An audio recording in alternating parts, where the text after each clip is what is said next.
Hello and welcome to another episode of This, That, and the Other. First of all, I want to say congrats to the Ravens on their 31-29 win over the Dallas Cowboys. Actually, they escaped with that win. The Ravens were ahead by 8 points. The Dallas Cowboys scored a touchdown and were in position to tie the game. They two-point conversion failed, but the Cowboys did an onside kick, recovered it, and then Tony Romo threw a pass, and one of the Ravens defenders was called for pass interference. That gave the Cowboys better field position, and their place kicker attempted a 51-yard field goal, which went wide left. Unfortunately, the Ravens put the Cowboys in a position to win the game, but fortunately, it didn't happen. The field goal was missed, so the Ravens escaped with a 31-29 victory. The Ravens, though, got to do better, though. They've got a couple of games with Pittsburgh coming up, and those are games they got to win at least one of those games. They do have a 2-game lead on Pittsburgh right now, but they got to get themselves in position. If they want to go to the Super Bowl this year, they got to get themselves in position where instead of going to New England or going to Pittsburgh for the AFC Championship game, let this AFC Championship game be in Baltimore. Let one of those teams go to Baltimore for that game for a change, and let's see if the Ravens get into the Super Bowl this year. Alright, the subject I'm discussing today is memories of Pacific Middle School in Okinawa. I went to that school from 1973 to 1976. It was a school that was composed of Quonset huts. They're U-shaped buildings made out of concrete and sheet metal. The 6th grade classes were up on a hill, and I had Mr. Ferruccio for homeroom.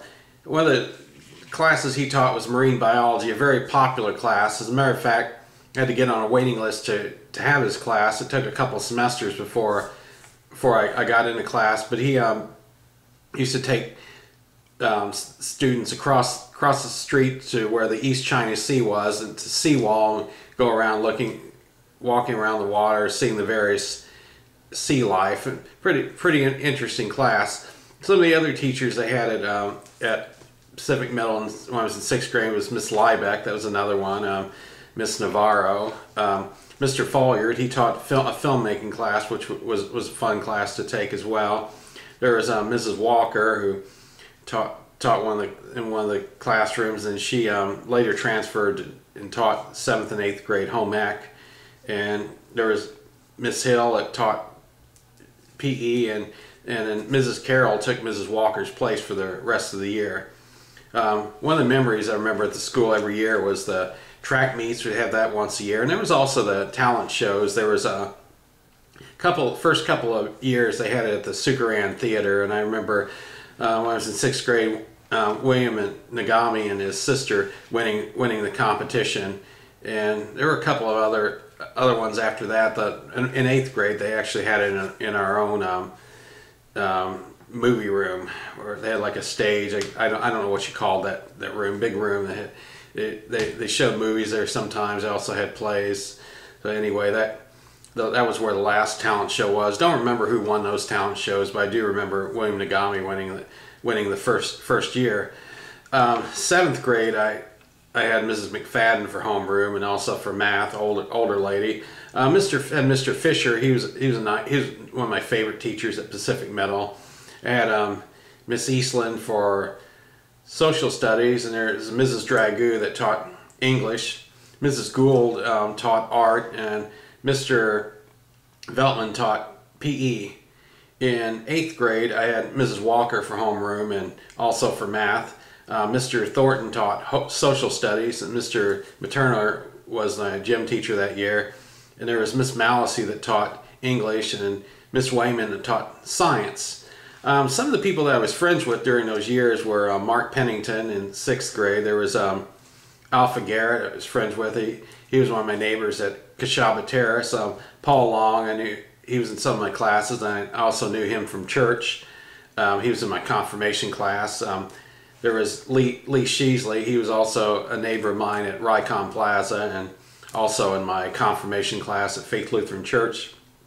And there was Jerry Carnigan. He was a friend in 8th grade. And there was Tony Domingo. He's another friend. And then Richard Meyer is another friend of mine. He was my next door neighbor at Rycom Plaza. He had an older sister named Patty, and a couple of younger brothers, Teddy and Christopher.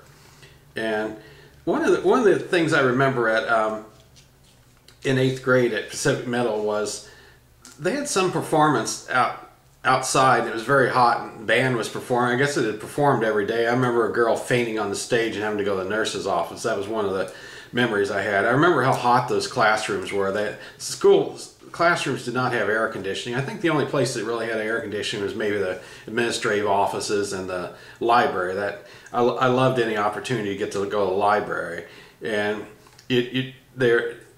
drinking water was from these big water buffaloes they had outside. That's where you got your water to drink.